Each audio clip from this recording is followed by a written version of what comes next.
Welcome to Read the Bible with me, with Steve Hernandez. Me? Shit, you know I'm Steve Hernandez. Thank you so much for being here. Subscribe, please, at YouTube, Spotify, Apple Podcasts, and if you're a big fan, and there's a lot of you, please subscribe to our Patreon. We have so much new content on there every week. Gerardo has his own podcast story. He tells a story about his life every week. It's called Go Hardo Al Capone. This week's is about acting. Very funny. He always plays a little. Subscribe. $5 a month gives you access. $20 a month is support.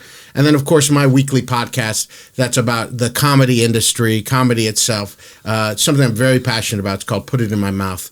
This week, it's Cherith Fuller out of Atlanta. We talk polyamory. We talk about the Atlanta comedy scene. We talk about comedy and capitalism. That's all for $5. You really can't beat it. I hope you had a wonderful Thanksgiving. I am thankful to be here with our very special guest. Yeah, see, you've seen him on Superstore and the 21 Jump Street movies. He's an actor, I guess, but that's simply to pay the bills. I think we'll talk to him right now. Of course, I'm talking about my friend, Johnny Pemberton. How are you, Johnny? Hey, Steve, how are you? Do you like acting? It's like its own separate thing than comedy, right? Yeah, I love it. It's a lot of fun. How different is it from stand-up? I think it's kind of the same thing to some extent. I mean, I don't know. I think they're both really fun. They're very different, but they're also... The longer time goes on, I feel like it's kind of the same thing to some extent. How so? Just because you're just doing your joyful noise. I don't know if you guys have seen Johnny do stand-up too. I feel like it's different. So maybe your acting is very similar to your stand-up in the way I do stand-up, I mostly kind of memorize bits. So it looks like any kind of stand-up you see has done these over and over and over again. We're repetitive. And then sometimes in that you do a little magic and you paint some things outside of the lines. But generally, you do what works and all that kind of stuff. Johnny, on the other hand, although I do think he has bits, but I do think it's a challenge. Correct me if I'm wrong too, John. It's more of a challenge to have these memorized bits. But if you're saying like the script and like bits, you have the stuff memorized, use it kind of as a backup, and then you go and have fun on set. Yeah. Is that how you view acting and stand-up? I think so, yeah. It's very similar in that sense because the script is always just there. It depends who you're working with, but a lot of times it's just there as guidance, or it's just a thing that's supposed to be support. It's how you get there.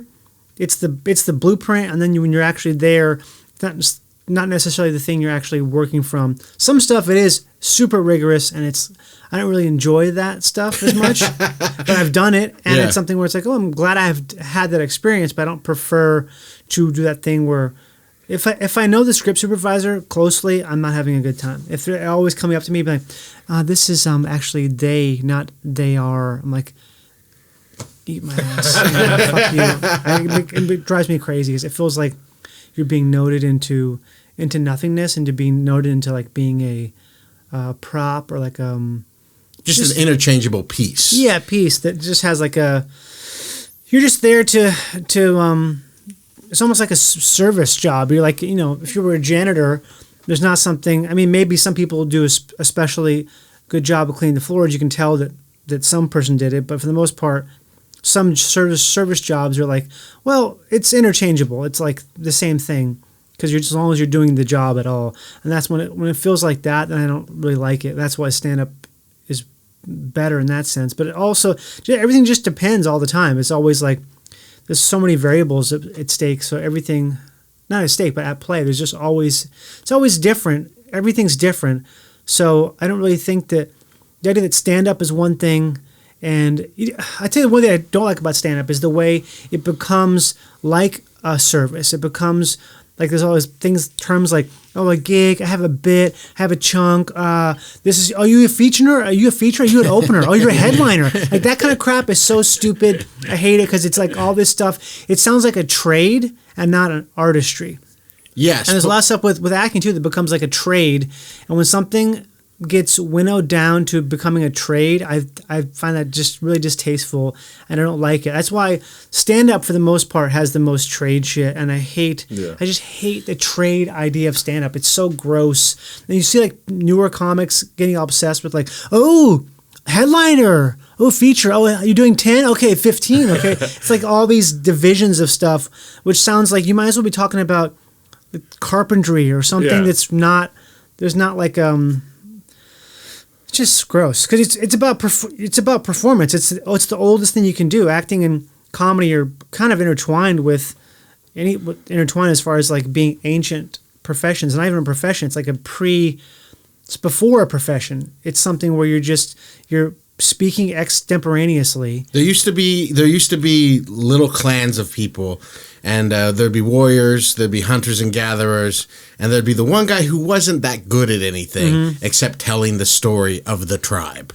and making people laugh. It is as ancient as that.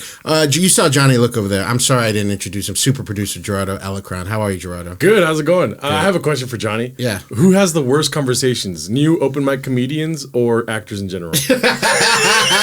That's a good question, actually. That's a good question. I would say the dumbest people are the actors. Yeah. Those are the people who are like, I remember when I first figured it out that the people I was hanging out with were not the same as the actors I was in acting class with.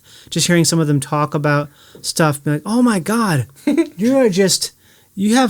that's really what you're interested in? Like, you're interested in this thing that's so boring? Like, interested in, like, who was at what agency? Yes. It's like, who cares? It doesn't matter. Like, oh, it's special that you're here. It's not. It doesn't mean anything. But some of those open micers, like, they're so obsessed with, I don't know, it feels like this thing where you're so... Like anarchy. They revel in, like, doing drugs and, like, being crazy. Mean, some, but you're talking about the ones who are climby, right? I guess climbing or maybe like... those are just actors in waiting. Just so into the politics of comedy and also the idea of trying to get better. Or I'm like, you've been doing this for how long? You've been doing this for a year and a half, 2 years. There's nothing I can tell you that you won't just learn through experience. Like you can't just like get there. Yeah. And even like that was the case with me. Like, I didn't realize that and for a long time that you can't just like get somewhere. Like you can't just like do enough of one thing. It takes time. Like it has to soak in. It's not like you can just like fill it up. Like I like it to like if I could, I would just drink a ton of water on Monday. They'll get me through the week, right? Don't have to drink water the rest of the week because it's such a chore having to drink water. But you can't just like get all your fluids in the 30 minutes and be like coast. There's no coasting at all. I think a lot of people think you can just coast when actually you just have to. It's just a daily grind for everything all the time.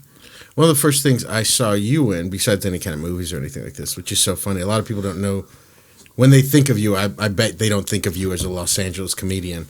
But one of the first things that I think is so funny I saw you in was the This American Life story they did with you and Doug Pound running a show at... Well, it wasn't me. It was Denver and Doug. Oh, it was Denver and Doug Pound. That's right. And you were just in it. I'm sorry. Yeah. But there was this bit on the Showtime series This American Life where they went to a famous shit show called The Big Fish in Glendale. I say shit show with affection, though. Yeah, it was a shit show. It was one of those few places, though, because I think I saw you do that before I started stand-up. I've been doing it 11 years.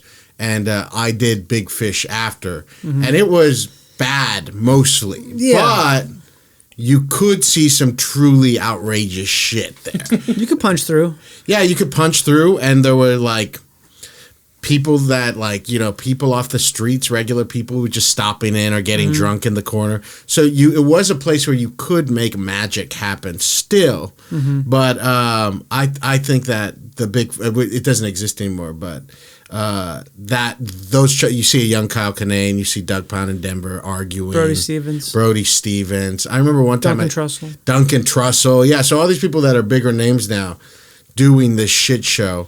But to me, when I think of Big Fish, too, that is like what LA comedy is. It's like taught me to have zero expectations of there being a good show.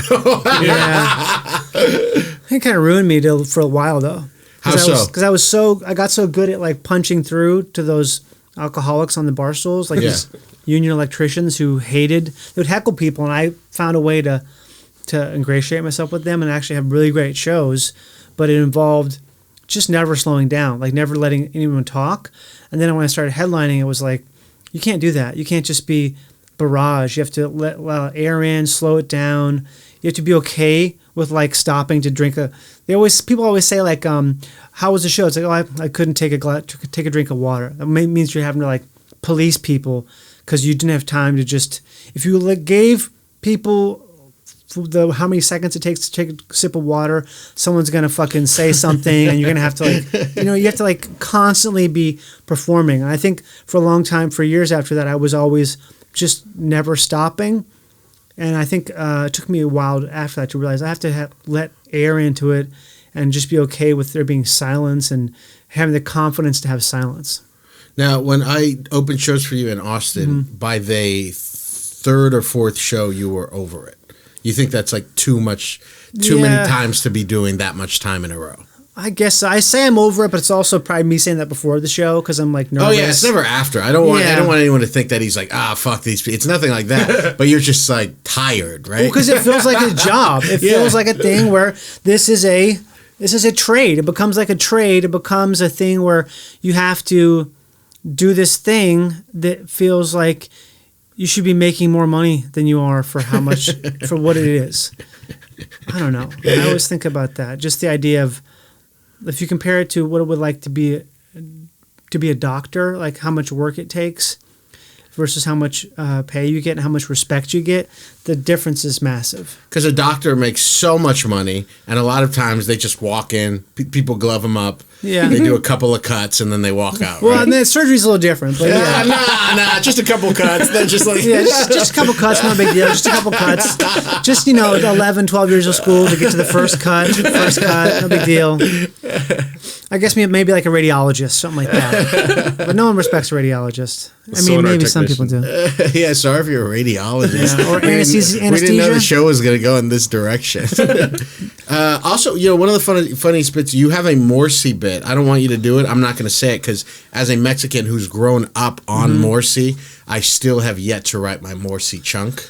Yeah. But I do remember seeing you. Your wife is Mexican. Right. You have an affinity for the Latino people, right? I do. Yeah. What is that all about? I don't know, man. I think it's just a thing where it's like, I just think it's an interesting group of people that I didn't grow up around. Yeah. And I don't think I realized it until probably I met Britt, but I dated so many Mexican girls. Like, since the first girl I ever dated, the first girl I ever had a crush on. In Minnesota? In Minnesota. They got Mexicans out there? Yeah, Mexicans. Dude, Mexicans are everywhere. You know that. How's the world running? Okay.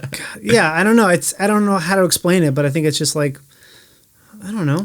I do think that it's so, I've dated mostly white women, if not solely white women. I do think, and Gerardo's dated mostly Mexican women. So tell me what you think about this, Gerardo. I feel like you should naturally want to date someone that's different than you and your family. So for me, dating a white woman, it seems fine. The older I get, of course, now I've read books. I wonder if this is some kind of internalized racism or something where a white woman is the trophy. But you've dated mostly Mexican. Oh, you haven't? No, I dated mostly white women. There you go. Yeah. I grew up in Rancho Cucamonga, basically like a white town. Yeah. And I grew up wanting white women predominantly. And then I dated two Mexicans. Yeah. The last two girlfriends I had basically were Mexican. No, my girlfriend now is obviously Mexican. And now, do you feel like that's something you've evolved to? It's something where you wanted to? Of course, you have your hit YouTube show, podcast, Isimo. Yeah. So the older you get, the more you want to connect with your roots, and this is a way to do that? Oh, yeah, it definitely was that way. And I got, friends of mine were asking why I was changing, I guess. But yeah, that's true. But no, I felt there was this like white saviorism, I guess, like when you're younger. I don't know if that's what the case was for me. But I felt like that was the fucking mountain to climb, is getting a white woman. You know? I still believe that. I just love them. And I have jokes about it too, but yeah, all of them, their parents got like credit cards. Yeah. You're ordering appetizers. I remember when I first started. Appetizers? That's a thing? Well, I mean, I remember when I first started dating, my first girlfriends that are white, and then they're like, no, my parents are paying, and you're like, oh, okay, and then they're like, get a drink, and I'm like, I'll just get water, that kind of thing. No, That's how it starts off. It's offensive not to spend the money. Dad wants to. Only thing Dad can do is spend money. He has no love to give. He's nothing else. All you can do is abuse his ability to pay. Well, now I'm like, that's why I'm like, hey, Jim, we're getting how many apps? 2, 3? Like, we'll get that. We'll get the platter. We're going to get that. Oh, I abuse my dad now. I'll order a drink. I won't touch it. Just to punish him. Just punish the old man. Does your dad live in Palm Springs now? No, I wish he did. That'd be great. Oh, okay. He wants to, but his partner refuses to live there. So yeah. Your dad came out as gay when your folks split up. How old were you when that happened? He was about 18, something like that. Maybe. Was that a mind fuck for you? It was sort of, but also it wasn't. I don't know how to describe it. It wasn't like a big deal, really, because my parents were separated already at that time. So, there wasn't like a lot of fighting or anything in the house. So we knew that. I kind of suspected that's what it was, because what makes sense? You suspected that your dad might be gay? Yeah, I think probably subconsciously I knew it from like some things I had picked up throughout the years. Just real, like, I don't know, I'm a pretty observant guy. I think maybe I also I like always looking at stuff, always like, what's this? Pick up, like, well, don't look at that, Like pick it up. I'm always like looking around at stuff.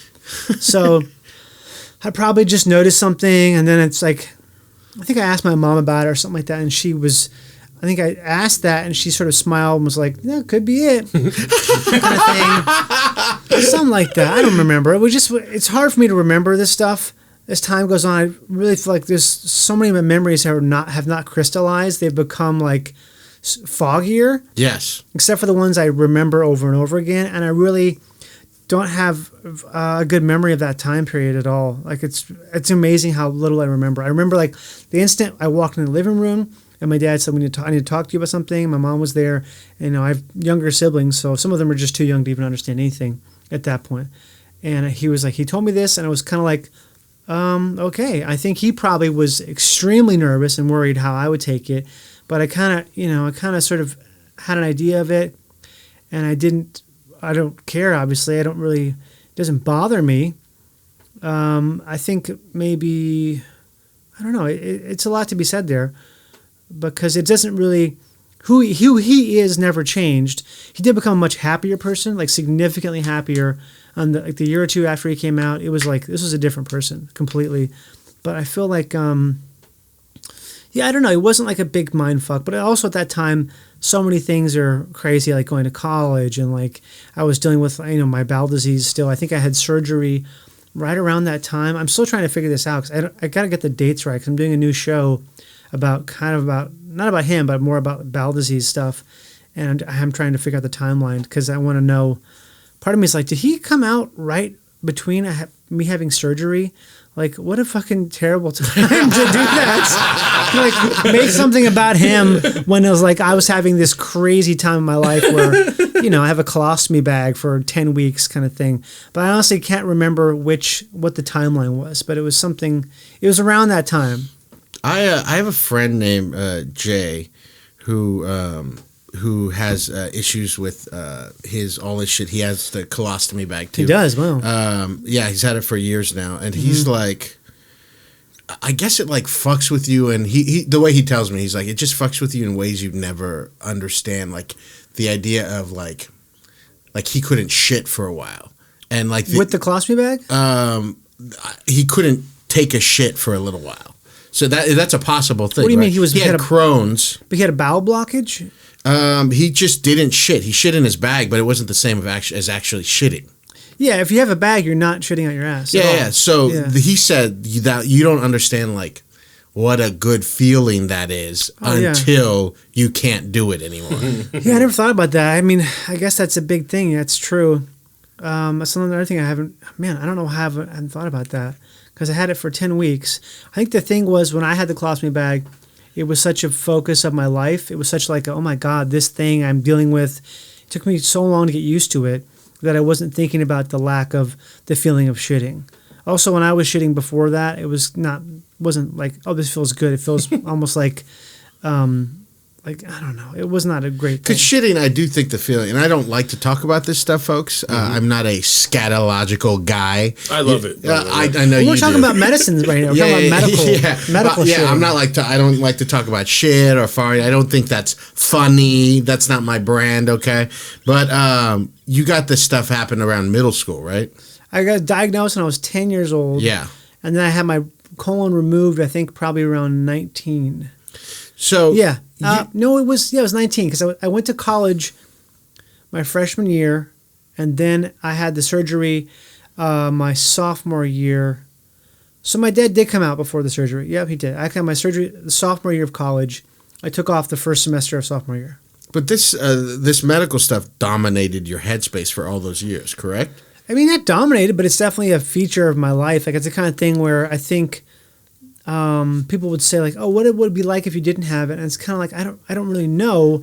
It wasn't so much dominating my life. It was like a thing where everything that's part of the concert. It's part of like something I live with it. It's not like something I live for or live like, I'm not fighting it. I'm just incorporating it constantly into my decisions and things like that. My cousin had cancer when she was 7. They cut off her leg at the knee.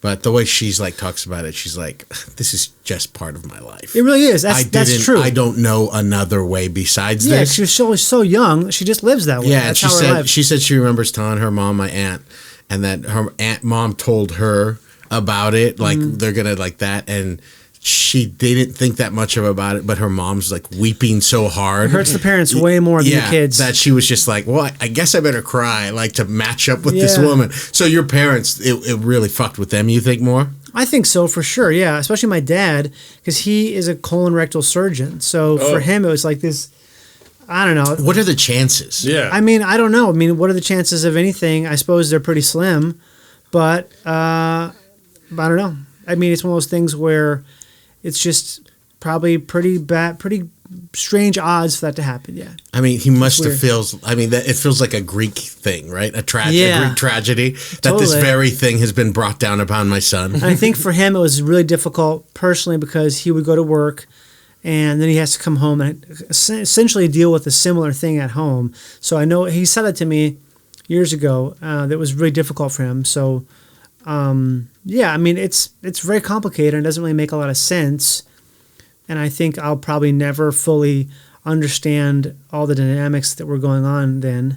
But it is definitely something where it's like, it's pretty heavy if you think about it. It's very heavy, and it's like it's a lot that we all made it through. It's pretty cool. It's pretty crazy that we're, I'm not a murderer, Just on stage, folks. Yeah. Now, through all of this, what did you think about the concept or idea of God? Now, from what I've gathered from talking in the past, you're from Minnesota, but your mom's from the South. But there's a lot of like shut downness there. Is that how you viewed God? Did you ever have an open heart or mind towards God?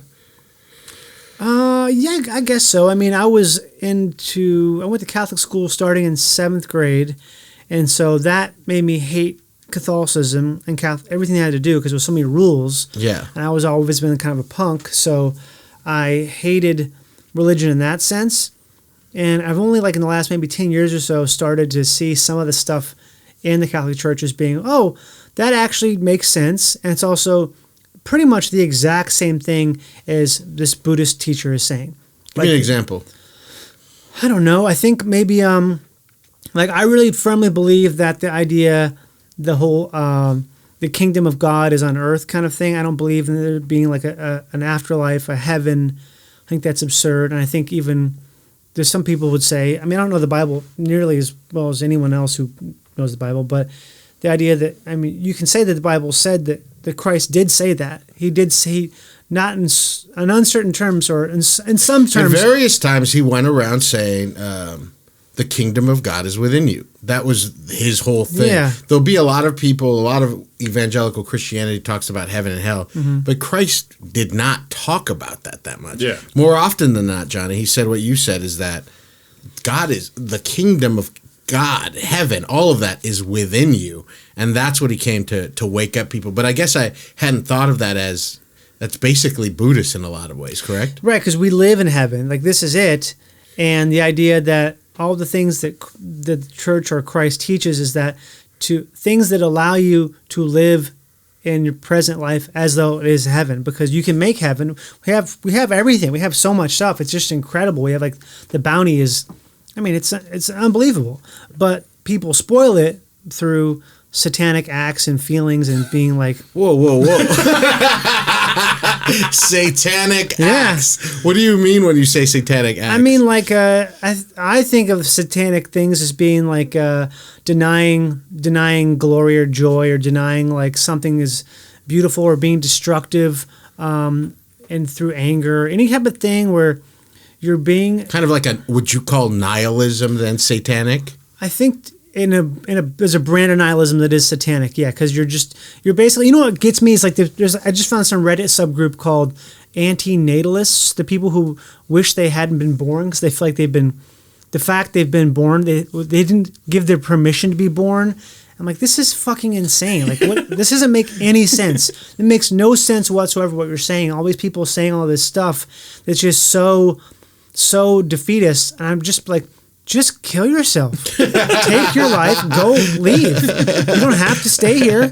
No one's making you stay. Like, that shouldn't exist. There shouldn't be an anti-natalist. And that sort of thing to me is what an incredible just carte blanche denial of all the good things we have.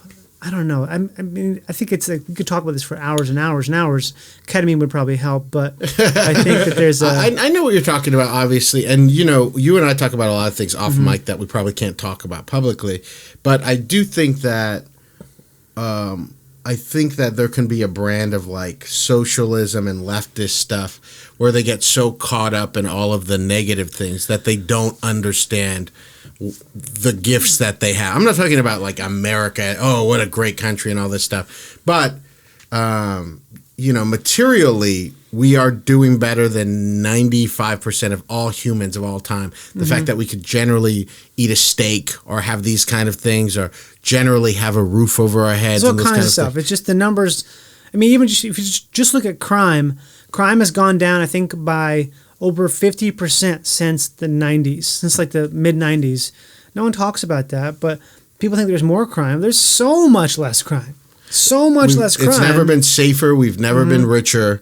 And by continually to point out all the negative things that are missing, which, like I said, there's a place for those things as well. I'm not trying to act like our society is perfect by all means, especially, you know, with abortion rulings that we had today. But when you focus completely on the negative like that, that is a form of nihilism too, where you're not appreciating the things, the bounty that God has given us. Yeah, absolutely. I don't know. I mean, what was your question though? Who cares? Really, who cares? Satan is real. People don't want to be born. I don't know. It's probably a psychological disease that's been undiagnosed. Yeah, and also I think everybody, you know, it's hard to say about this stuff. This is one of the reasons why I do appreciate astrology, is that once you understand, like, the cool thing about astrology is that you understand that people are made so fundamentally different.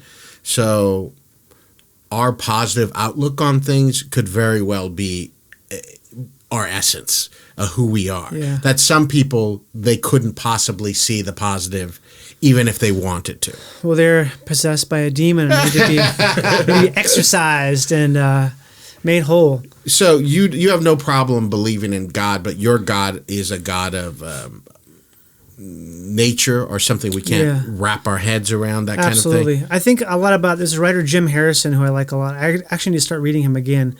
But he said something about death in his book, what is it? It's Legends of the Fall. He wrote Legends of the Fall. I mean, the book is obviously much more detailed than the movie. But he because it's about a family in Montana that lives near the Canadian border, and like I think around World War I. Right before World War I, there's a lot of American Indians who live among them, and they have a guy who works on their ranch or with them. And so these boys were like brought up in a lot of the traditions of that tribe. And one of them, there's like a death that happens in the family, and someone says something to the effect of like, because like, how do you get over this? It's just so incredibly terrible, and it's like the grieving of it's the heaviest thing you could possibly experience. Like someone like a brother or something like that who dies, it's just so heavy. And he says something to the effect of like yeah, it just is, and it doesn't make any sense.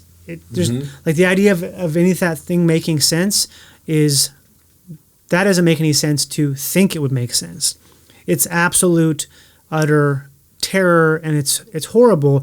But I also think there's a great neutrality to that. I think about that a lot with animals, just the neutrality of death, the idea of like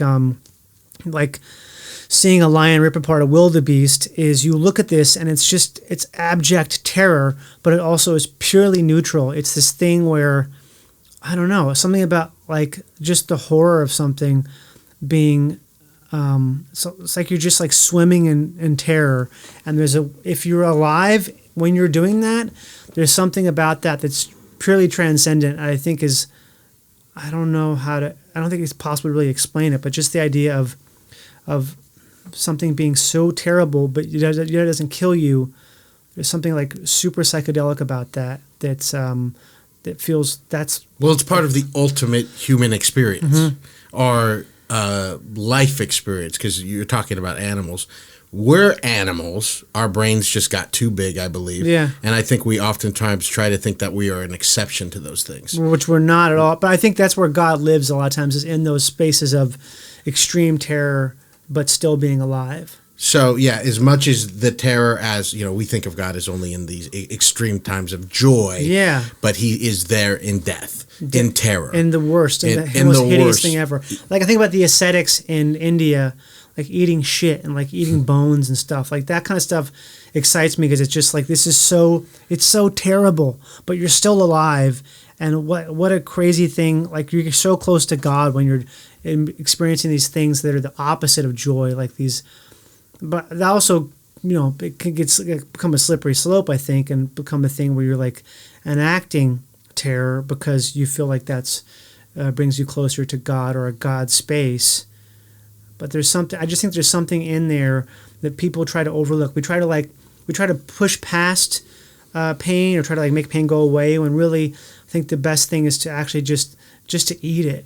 To eat it and let it fucking destroy you like radiation, and survive it and see what happens. Yeah, Jesus walked in the desert for 40 days, dude. Yeah. That wasn't fun. He didn't walk in the desert. Oh, sorry. He ran. I forgot he ran. We got to do that story at some point. Wait, what do you mean he didn't walk? He walked in the fucking desert. Well, he carried me. There's only one set of footprints in the sand. Yeah. He didn't walk into the desert, but he's not doing much walking in the last 10 days. I mean, you can't. He was hitchhiking in the desert, dude. He was out there. Yeah. We've got to do that story because there are some great lessons to learn in that story. We're going to watch some clips right now. It's time to watch some clips. I think Johnny's going to have a great time. Put on your headphones. I love clips.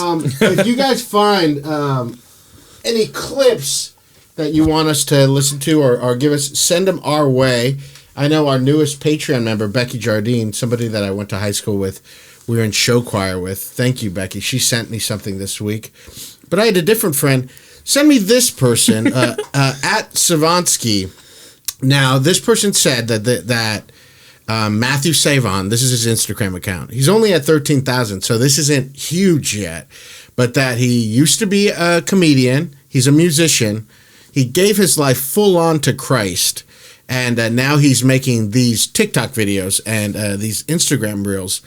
I'm in love with a lot of his stuff. I don't know what his deal is. I really do believe he's doing it for Christ, but also there's a good chance that this is as Andy Kaufman-esque as anything. No way. The stuff is so good. Yeah. This is the first thing that I saw, and I absolutely loved it. Let's play that, Gerardo. I like the caption here. My Lord, you called me. See, I wasn't looking for you, but you called me. My God, I'm a sinner, undone, I'm a wretch, I'm in. For mine, I see the King, I'm unclean, but you called me. Burning cold in my mouth, and behold, you absolved me. This sounds like some Arab shit, man. Yeah. Play the one right before this. I think it's the one right. Yeah, it's like the one right next to it. Sounds like an ad hand. I'm a wretch. Okay, oh this no, one? God had to be flesh. Right, play this one.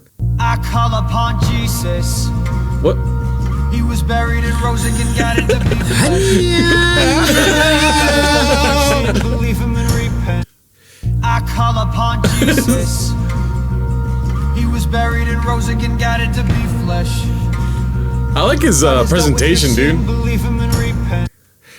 Okay, sorry. Yeah, no, I mean, I've had some of these songs stuck in my head forever. But if you want to think that Savansky is just a musician, I cautiously urge you, because this guy is a comedian. Here's a clip that he did. Can we say that? Oh, sorry. What's the text? 700 years before Jesus? Oh, I mean, we'll go to that one next, Okay, but I just want to watch this one he did with his girlfriend and a puppet. Press play, please. There we go. Jesus is not God. Yes, he is. No, he's not. Well, yes, he is. You Guys, why are you fighting? Oh, thank God it's Savanovsky. Will you talk some sense into your woman? She's trying to say that Jesus is God. Bro, hear me out. Jesus is God. See, John 1:14 says that the Word became flesh in the person of Jesus. And John 1:1 says that in the beginning the Word was with God and was God. Colossians 1:15 says that Jesus is the image of the invisible God, Yahweh. And way back in the Torah, in Genesis 18, Yahweh appears in human form to Abraham. Now, what do you think the invisible God's image appeared as? Here's a gentle reminder, too. Whenever you hear talk about Christ as God, and that he came as God, and people refer to the Gospels, it's always the book of John. Remember, the book of John is psycho. It came the latest, I think it came maybe 30 or 40 years after the other ones, and it's obviously aimed at new believers in this new religion, where you're not going to find a lot of the stuff in Matthew, Luke, or Mark. Mark is the original book that Matthew and Luke derived out of. And there's an even, I think they call it M. There's another book that even Mark sourced out of. But John is just pure psycho, where Jesus is saying, I'm God, but I can't talk about it now, like that kind of shit. And so you'll see a lot of these guys do that. Here's one more clip out of Savanovsky. Micah was written over 2,500 years ago. Micah prophesied that Gentiles, peoples from all over the world shall come and say, Let us go to Yahweh, let us go to the God of Israel, that he may teach us. This text was written approximately 700 years before Jesus. And whether you believe in him or not, you cannot deny that it is because of Jesus that Gentiles now read the Torah and have a relationship with the God of Israel. You can't deny that. That's actually part of, we're going to dig into that later with our Bible. This is complicated. I mean, the more when we started this podcast, I think, what is this, episode 13, Gerardo? Episode 15. Episode 15. Gerardo kind of like even pushed me into start before I understood what it is. The more I'm doing this, the more I really, really believe that the Bible, evangelicalism, but the Bible too is, I look at this stuff as Star Wars. Right. So I just know, because I love it. And it's like people who love and know Star Wars. We talked about this. It wasn't you. It was someone else. I saw a TikTok of a guy who was like a Hebrew scholar, and he said the Bible has been mistranslated for years and years and years. And he said that the Book of Genesis, it doesn't say in the beginning; it says in a beginning. Interesting. And how important that is, because it's not the story; it is a story. Oh. And if you think about that, that is Star Wars. Yeah. Star Wars in a galaxy, not in the galaxy. It's in a galaxy far, far away. Well, and then these people, this is an oral tradition. These people intuitively understood that a lot of these stories weren't literally true. We're the morons that want these things to be literally true. What's that Reza Aslan says too about how the gospel, I guess, or maybe the Bible altogether was written, is that it was before a time when the idea of being historical was a common concept. The people reading that would not have thought, oh, this is a true story. They know that a story is written to be a story, and you change things, so it's a good story. Yeah, and you don't mind if you change a little detail to a different audience. It's not a big deal, as long as the core of the story means something, or it still is held in place. Because we're obsessed with like the historical aspect of things. Like, oh, is this true?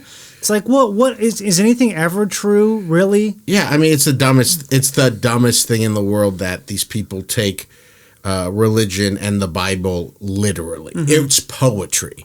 And so the minute you worship this book as God, as most Christians do, that this thing is perfect. The text. Yeah, the text. When any smart person, this text is perfect, but Harry Potter is not perfect. Like, you could derive as much out of Star Wars and Harry Potter. And there is, my friend Lisa Chanou listens to a Harry Potter podcast where they pull life lessons out of that. That's what you do with art, is you can pull lessons out of all art. So when we're going over the Bible, my attention is never to be like, there is a more correct way to live. I don't know what that thing is for you or for myself yet. That's what living is figuring out what your values are or anything. We can inspect these things. We can try to figure them out. But anybody who tries to say any word, anything written by people is perfect are morons. So Christianity is dumb.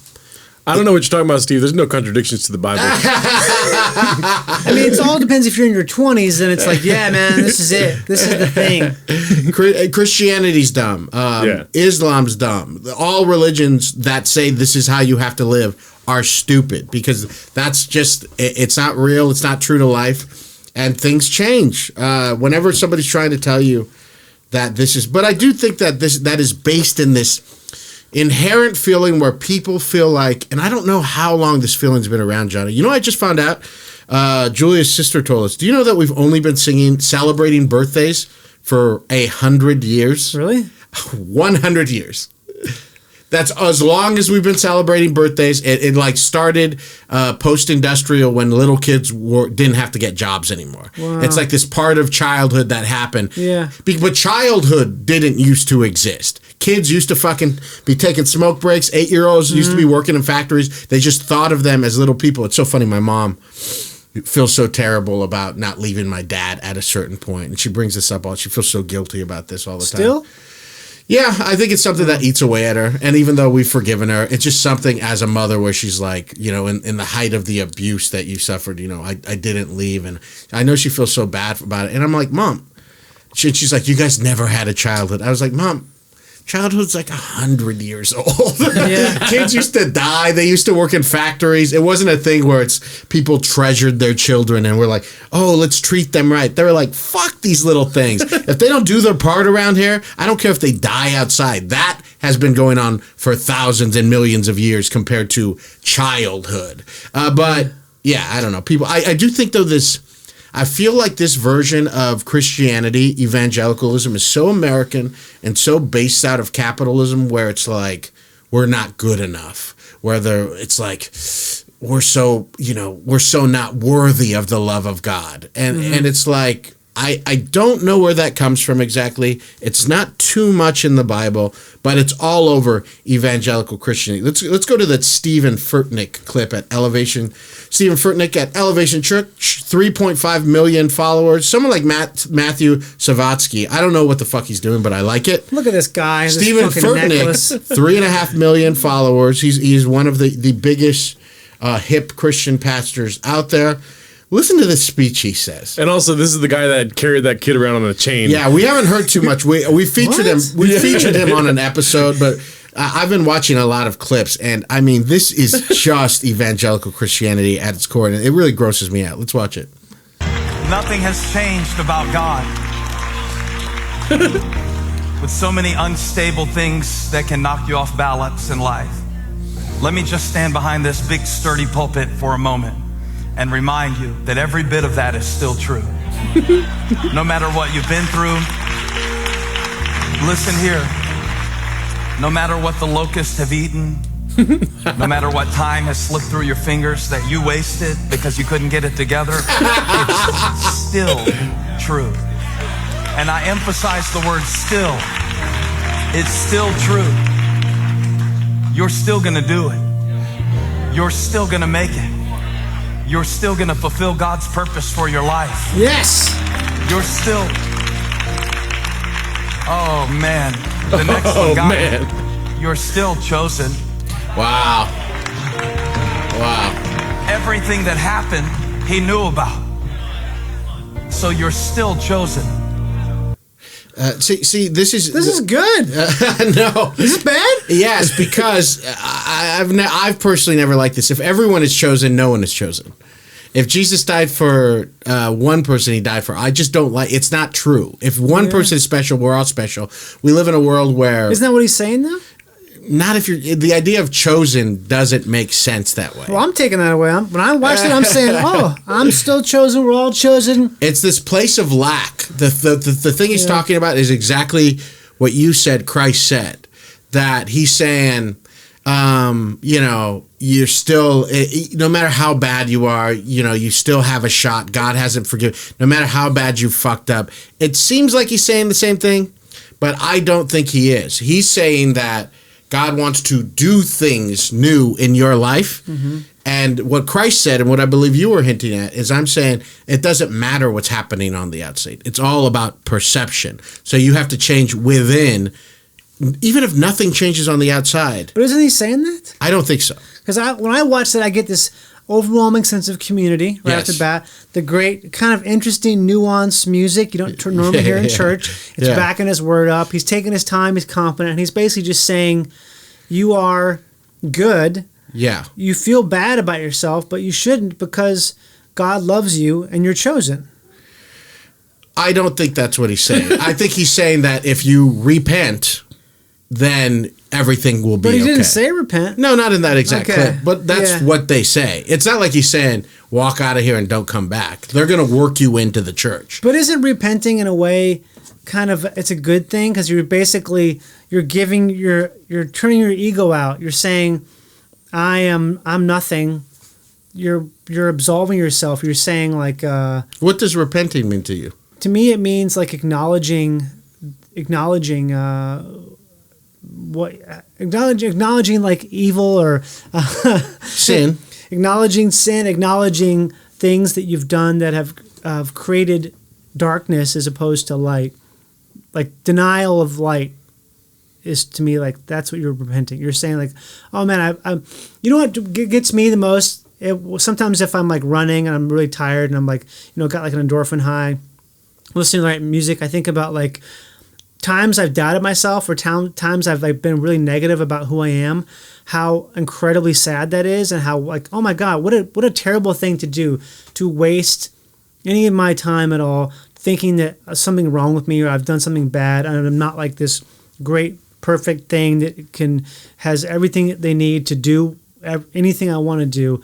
Like it's really sad when we don't believe in ourselves, but I feel like a lot of stuff that happens when people get caught up in things that are bad is because they have a negative opinion of themselves because they don't feel like they are special or they don't feel like they are like meant to be here kind of thing.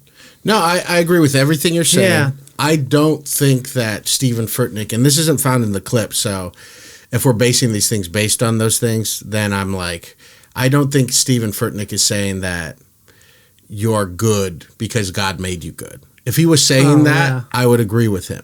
Well, and everything you said in terms of repenting, and I believe, I've learned enough that the word sin in Greek at the time really means missing the mark.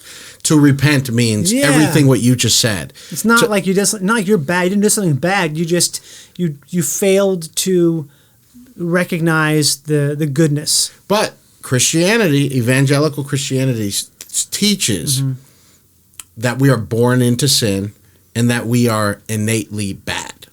That's what they teach. Which I think is really interesting to think about. I've been thinking about that recently with with cancel culture. Can you do a podcast now without mentioning cancel culture? Because the idea of cancel culture to me it goes back to the idea of original sin. Like I think everyone does have original sin. I feel like they do. So you do think that people are naturally bad? Well, no. See, I don't. That's where I disagree. Innately bad. I don't feel like people are innately bad. I feel like everyone does. Everyone. There's no one's perfect. No one is purely of all pure good. There's no such thing of that. And so the idea that you would punish someone for doing something bad, to me, is asymmetrical because, I mean, it's the classic quote from the Bible. he who was without sin shall cast the first stone. And there's no one without sin, no one, unless they're lying, who is without sin. So if that's the case, then everyone, just the idea of original sin, it solves that problem, because it just says, if you have original sin, then it doesn't nail down what a sin is, because if you start off with that, if you start off with this blank slate, which is not blank, but you start with a blank slate of being like, there's nothing you can do. I don't know how to describe this, but does it make any sense what I'm saying at all? I get what you're saying, and I personally don't. I think you and I are kind of the same in the fact that we like. I'm not a moderate at all, but I also agree with you that we all fuck up, and so I'm not trying to make someone an outcast or toss them out of the tribe forever. I think if we're talking about cancel culture, we're talking about. I believe that we're talking about people repenting for the things they've said, done wrong. Yeah, for sure. And it's hard because of the internet. I think we all feel like we're all a part of the thing, and we're just not all part of the thing. Like, I don't know if Louis C.K. has truly repented with the people that he's worked with, or those women, whatever women he did.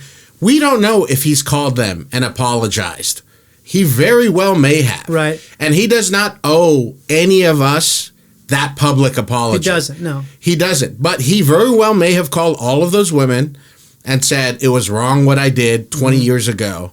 I didn't realize what was happening. And then a year later, he comes back to stand up, and then everybody's saying, fuck him. He never said he was sorry. He never did that. Yeah. He doesn't owe us anything because we weren't a part of all that. Right. It's also possible that he didn't do what I just said at all. Yeah, and because he's never talked about it, then people are riled up. Now, we also know that for lack of a better term, the left, there are people who will never be okay with what Louis C.K. did to those women. And those people have problems of their own, I feel like. Yeah, and then so we would say to those people, like, yes, if you've cast the first stone, if you've never sinned, cast the first stone. Yeah. But there's also another side of people, the other side, we'll call it the right, for lack of a better term, that don't truly think of women as people. And I don't say that lightly. I really, truly believe that they don't think of women as people, so they think what he did is no big deal. Or they're not willing to be intellectually honest and say that power structure that he had with those women was more fucked up, that they couldn't have answered in a correct way. It's just not as clean as everyone would have them to be. Power structure, that's a whole other thing, though. That's like a... Sure. I also go back and forth all that, too, because there's been power imbalances. There will always be power. If we're waiting for there to be like a perfect equality with dating, we are perfectly at the same place. So, it would be terrible, too. It would be terrible. Yeah. So, it would be bad, because if everything's balanced, that's what death is. Death is balance. It is. Explain that. What do you mean when you say that? There has to be dynamic forces at work at all times. Otherwise, you have stasis, and stasis is death. Okay. All right. So if we're talking about repentance or all those things, I agree with you that there are times in that we all may have sin. And I'm saying this for each person. I believe you always know what the one or two things may be in your life that I've got. And it might be big, it might be little. I can only speak for myself. Is that I knew that there were things, I knew I had to drink. That as long as I was drinking, I was sinning. I should have quit. Okay. I quit drinking almost 3 years ago. On December 10th is my last day I drank. And I probably should have quit drinking 5 or 6 or 7 years before that. For whatever reason, I wasn't done yet. So in those 5 or 6 years or whatever, and I could feel guilty about it if I want. I think guilt is kind of a wasteful emotion a lot of times. It's the most wasteful thing ever.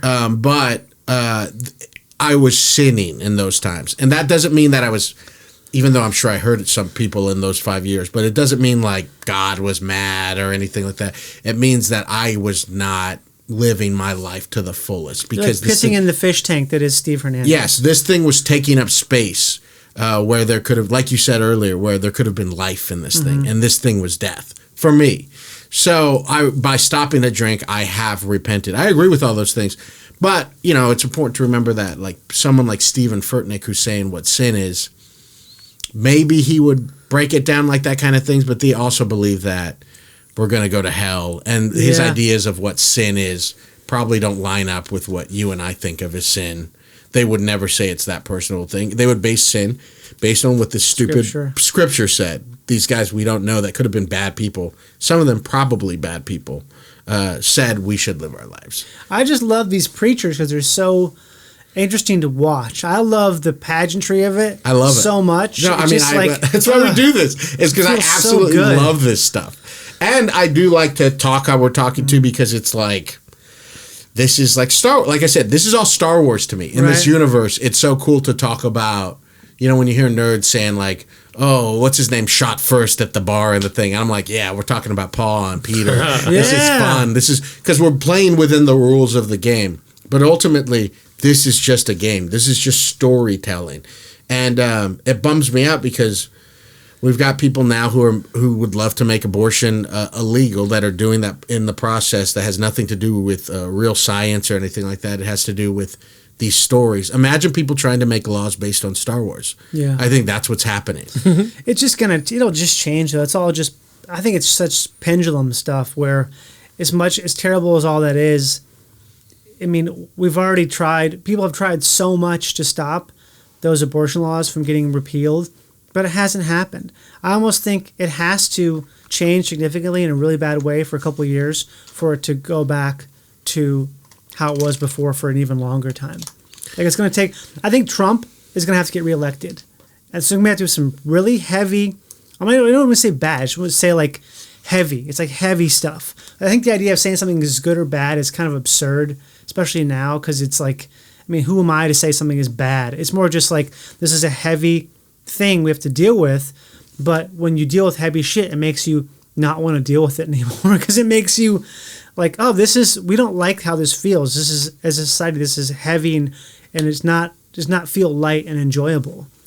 Well, the whatever the fucking Democrats are is not like, these guys are not the good guys. They're fucking psychos. Yeah, these guys are bought and sold by corporations. Yeah. The same as any kind of Republicans are, whatever. They're bought and sold. Right now, we have a majority in all three. I mean, we have the presidency and we have a majority in the houses. And this is happening under our watch. And nobody's fighting it. Nobody's trying to give a shit. Yeah, but that's what I'm saying is something has to happen bad enough to wake up people, because they really don't care, because we're all been exhausted by the news cycle, because it's too much information people know to understand, because we're not meant to care about stuff that much. It's too much stuff. I can't stand it. I think it's destroying people's lives, just because it's just too much information. Yeah, I mean, when this stuff was happening, Julie and I were talking about it this morning, and they're handing down these decisions with the Mississippi vote, and I'm just like, we can't let this get us upset, because this has nothing to do with us. It doesn't. And this day-to-day stuff, I mean, this has no effect on us, especially. I know it fucking sucks for poor people in Mississippi, but it already does suck for them. yeah, truly. It already sucks. It has been sucking for them. Yeah, that of course. And I'm not saying we're not supposed to care, because I think it is important to care about these things, but how much caring can you do before it causes you to be downtrodden, and as a result, your life is diminished, and you're like, that's what I always weigh is like, you can care, like when, let's say a celebrity dies, right? People are super sad. A lot of times I'm like, I am not sad at all. I didn't know this person. Maybe I've enjoyed some of their work, but I had no relationship with them. I don't celebrate their death, but I definitely am not, my day is not ruined. My day is like it's outside of my life. It has nothing to do with me. When a friend dies, I had a friend die for the first time in my life. I had someone I was pretty close to die in August, and I was like, "This is fucking crazy." How my grief makes you like into a lunatic. I feel like I was losing my mind for about 3 weeks, and I'm like, "This is actually what feels bad. This is what real bad feelings feels like, and it's not like when you hear bad news, like, oh, a school shooting happened? That's terrible. But at the same time, I mean, what am I supposed to feel bad for everyone all the time. I can't. I don't have the capacity for that. And if I do try to do that, it's going to destroy the thing that I feel like I'm supposed to do, like whatever my gift is or whatever the thing is I'm supposed to share with people. If that gets tarnished and like diminished because I'm trying to not, I want to share my empathy with all these tragedies that occur, then I would just be I would just be sitting on the fucking tragedy toilet all day, every day, and you allow yourself to be destroyed by these things that really don't affect you. I don't know. That stuff, it blows my mind. I haven't really figured it out yet, but there's something about it where it bothers me when people are like on Twitter, like, don't post anything funny today. It's like, why? Because something bad happened someplace. Something bad is happening everywhere all the time. Like, I was talking about this in some podcasts. Like, right now, there's a child who's being raped. Definitely. We just don't know about it. We don't know the specificity of it, but it's happening. There's something terrible happening all the time, and it's the idea that's what I think is bad and maybe like quote unquote sinful, is to allow yourself to have like all this destruction take you and like pull you down, like pull you into the muck. That's, to me, is kind of satanic. The idea of the news is the most satanic thing there is, I feel like, in some sense.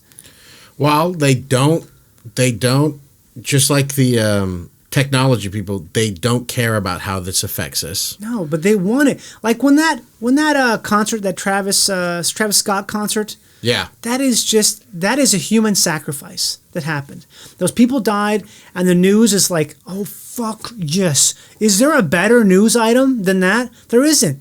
All these people, young people, there's conjecture, there's a racial dynamic in there. It's it's like a fucking smorgasbord of a perfect news thing. You can just, the viewership just skyrockets. Everyone wants to check in. Ooh, one more person has died. Like, you can't get enough information on it because it's just so fucking titillating. But that shit is bad. It's like, it's a nasty, it's shitty, it's terrible, it's gross, it's like dreck. It's like, it's the worst of us. It's nasty. It's the worst of us, and it's us. Yeah. What's the word? Just reveling in it. Yeah, we're reveling in it. We're feeding off it. It's so gross. It's antithetical to anything creative or joyful at all. To me, that's just so terrible. But at the same time, I can't help but be like, I want to check what's going on here. And it's like, but what am I doing? I'm just, like, CNN comes out of my fingers like that. It's like, I know, like, oh, the only thing that CNN ever shows people is stuff that's trash. They don't show real news. Any of those news companies, they don't show real news because why would you? It's not interesting. Yeah, they want high ratings. They want to make money. Yeah. I don't know. It just makes me so angry because it's just so, it's become a thing that I've watched in my lifetime spiral into what it's become, and who knows how much further it's going to go. Well, the Bible does say to guard your heart, and I think in these times that it's the most important thing is to guard your heart. So I do think it is to turn off that kind of information that truly isn't trying to make us better people or benefit us in any way. You and I talk about this a lot too, and in these comedy wars and stuff that are happening. Comedy wars. Well, when we're supposed to be mad at certain people and all this kind of stuff, you've got to guard your hearts with that too. I do think that politics has become, with the downfall of religion, I think politics has become so many people's religion.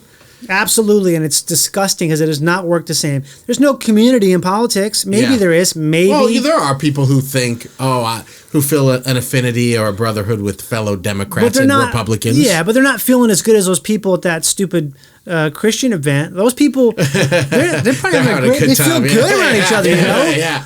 Like, you read that book, Under the Banner of Heaven, right? Yeah. I remember reading that and thinking, like, God, I just wish, I would love to be Mormon. I just can't.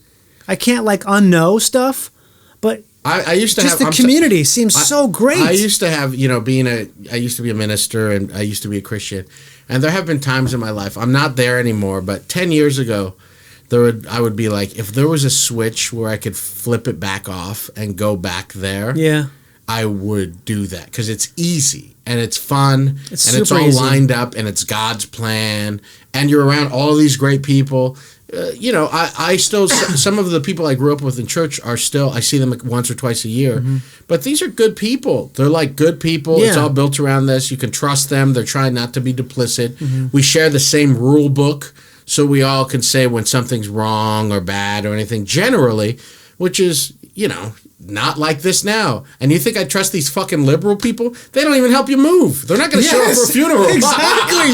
Oh my God, that's such a good point. That's such a fucking hilarious point. They'll figure out any way to wriggle out of something, even though you could look anybody else in the face and say, you lied, or this is wrong, or what are you doing, the way you're conducting yourself? And they'll figure out some intellectual way to get themselves out of being held accountable. Happens all the time. So it's not like there are many good things about being a believer. The only thing is it's not true. Yeah, but that's just such a small part of it, Steve. It's not true. And just overlook that, Don't worry, because Koresh, he's going to take on the burden of sex for the group. Okay? We watch a lot of these great big pastors, but sometimes I find guys, people always send me stuff, and I'm always looking for guys. I'm looking for guys that are like, this poor guy is not like, I feel so bad for this guy because he's not a good preacher. It's pretty boring, but his hairstyle is so crazy. Yeah. Speaking of heavy stuff, look at that hair, dude. I'm talking about Jared Salas. He's out of Sacramento. At Jared C.A. Ellis. When did these guys start dressing like they're like linemen? Like at a press conference? Yeah, something happens where they obviously saw a guy like Stephen Furtick, or they saw a guy like Judah Smith, like Chad Veach, who it's working for them. And they go, oh, that's a way that I can get more people because I'm hip. Which one's the Bieber guy? That's Judah Friedland. And okay. Judah Smith. Judah Smith. And there's a guy who fell recently. That was his real pastor. Fell like down physically? No. Okay. That's a Christian term. To sexual assault. He got kicked out of his church by Hillsong because he was cheating on his wife. Oh, well, that was his real pastor. He wasn't cheating on his wife. He was helping a constituent with a sexual issue. We've got to do a thing on him. I forget his name right now at the top of my head just because he doesn't do stuff anymore. But we'll do a little expose on him. Aren't you glad I'm not a lawyer? Whether or not you're a lawyer, Johnny, I think I would love to be the defense lawyer for that case. Well, I mean, okay, this is Jared Ellis. I just want you. His teaching's kind of bogus. We'll go into it a little bit, but let's look at his haircut. Faith is spelled R-I-S-K. You want to have faith, Risk. you got to be willing to take risks. You want to have faith, you got to be willing to step out into the unseen and into the unknown. Noah had to risk being mocked, missing out on what everybody else was doing, feeling miserable in the meantime. But here's what I understand. Watch this. Faith sometimes looks like foolishness so I can make him famous. Pause it. Faith sometimes looks like a fool to the... Faith sometimes looks like foolishness so I can make him famous. Praise him. What a bad phrase. It doesn't make sense. It's awful. It's stupid. He's trying to speak to the youth who know TikTok. They know Instagram. They know about likes and clicks and who's got how many followers. Make him have the most followers, okay? Jesus should be the biggest TikTok. I mean, yeah, it's so dumb. Who are you following on Instagram? Have you looked? Who are you following? Are you following Christ? Do you follow Christ on Instagram? I don't know. Do you? It's funny. If you followed Christ correctly, I don't care how many follow. You should only be following one person, JC, like straight. But that guy has a terrible haircut. But he is in Sacramento, so I may go to his church at some point. Yeah. If we were to play other clips, it's just kind of boring. And then don't bring up Noah. Pastors. Noah is really the story of God killing everyone on the planet except for Noah. No God of love would do that. Please stop talking. Don't talk to me Old Testament, Old Covenant. Go fuck yourself. Did you ever see that movie? Who made the movie? I liked it a lot. I didn't see it. My friend who's a horror director told me I should check it out. Yeah, I liked it a lot. He wrote. Is it just called Noah? It is. Yeah, right? Noah. It's been a lot of money. It's the guy who was. He's the guy who did Pi. Oh, is it Terrence Malick? No, the guy who did Pi. Darren Aronofsky. Yeah, did okay. And it's very true to the Old Testament. Okay. if you read that too, there's these weird these supposedly angels had sex with human beings. This is in the Bible. Angels had sex with human beings. Yes. And these these things were they were like spitting against God. Yeah, there you go. They were like these things that God had to kill because humans got so bad and crazy, and these weird angel human beings. So God has to kill everyone on the planet. That's what you believe, literally. You fucking losers. Stop it. Finally, I was going to read some Bible, but we're going long. John 3:16. No, John 3:16. Should I put that on my truck? No, dude, that would be next to your Creed sticker. Yeah. That would be so funny. John 3:16. I want a deeper quote. Everyone knows John 3:16. I want them as a little bit But heavier. I mean, it just makes it funnier. I think John 3:16. Everyone knows what it is.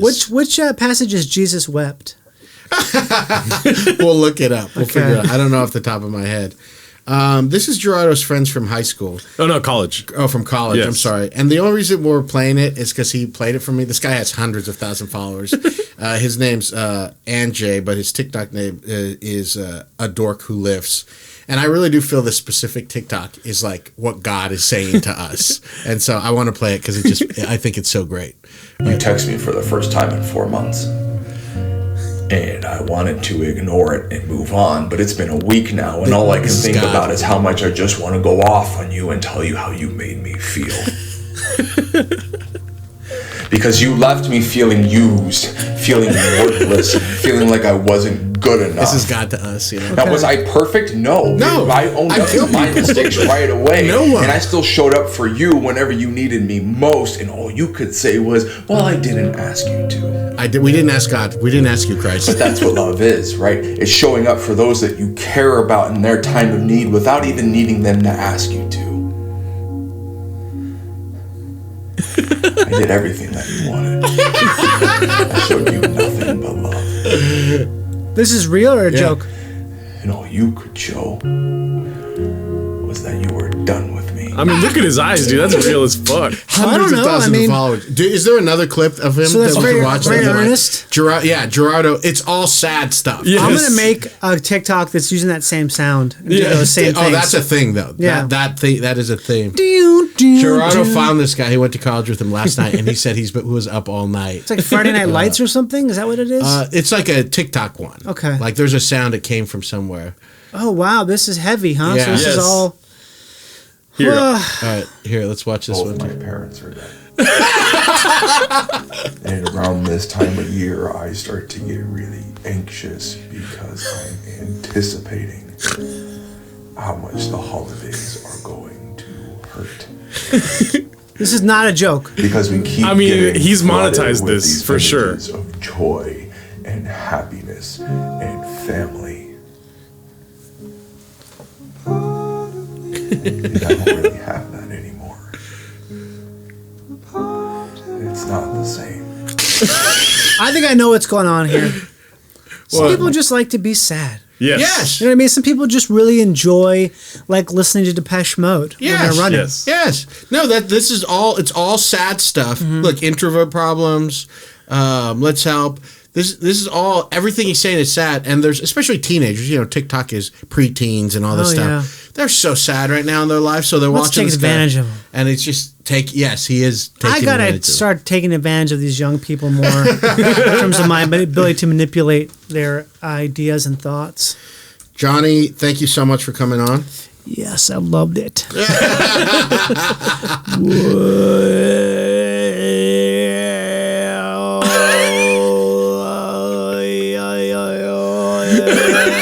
Yes, Jesus wants me to forgive him. Yes, Jesus wants me to forgive him. Yes, he's coming out to forgive me. Jesus wept. Oh my God. Where can we find you online, John? You just Google my name. You find everything. He's a great follow on Twitter, great follow on Instagram. You find me at Big Hearn on Twitter, Herney on Instagram. Follow us at Instagram, Read the Bible With Me Podcast. Follow us at Twitter, Read the Bible With Me at Podcast. Gerardo, where can we find you? At GELOLDO everywhere. Please subscribe and rate at Apple Podcasts, Spotify, and YouTube. And, of course, subscribe to our Patreon. Brand new month. So there's a bunch of back episodes waiting. If you didn't want to pay last week and then now you get the content, get the fucking content for the $5. And you'll get access to Gerardo's podcast, Guajardo Al Capone, and then mine, Put It in My Mouth. And then we're also, we review churches. We're going with Ani Easton Baker to Judah Smith's church, home church, on December 15th. Ooh. So you're going to get a YouTube episode for that exclusively for Patreon. You won't see anywhere else. You'll get access to us reviewing Chad Veach's church with Julia if you join today. Thank you so much. We love you. We'll see you next week.